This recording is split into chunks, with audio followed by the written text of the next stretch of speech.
Well, it's finally here. We're at the LA Auto Show and we're going to check it out. We'll see what's interesting and new about it. We'll also see if I can fit into the back seat. The 500 is definitely a European looking car. You've got these kind of beady headlights up here, a little bit of chrome above the front bumper. If you look inside the headlights, the number 500 is actually inscribed here within the bezel. That's kind of cool.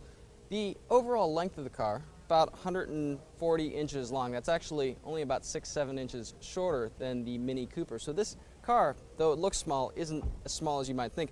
The Smart 4.2, for example, only about 106 inches long.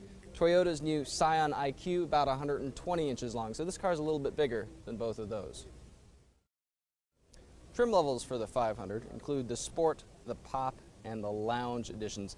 Kind of fits well with Chrysler's trim naming conventions, which include things like Main Street, Rush, Detonator, Express, and Ridiculous.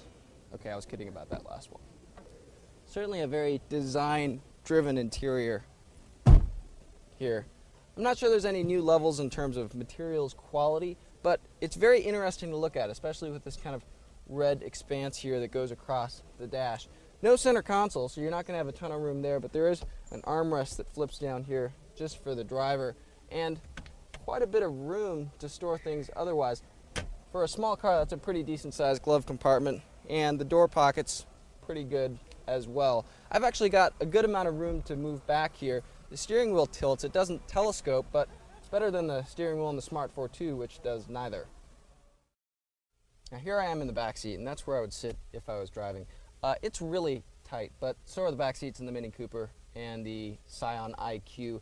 And the Smart 4.2 doesn't even have a back seat. Still, it's fairly roomy up front actually, and it promises to be fuel efficient too. We spoke with Fiat's CEO yesterday, and she said she expects fuel economy to be well over 35 miles per gallon. Check it out when it goes on sale in January. Fiat's dealerships will be mostly kind of showrooms within Chrysler dealerships. It goes on sale for a starting price of about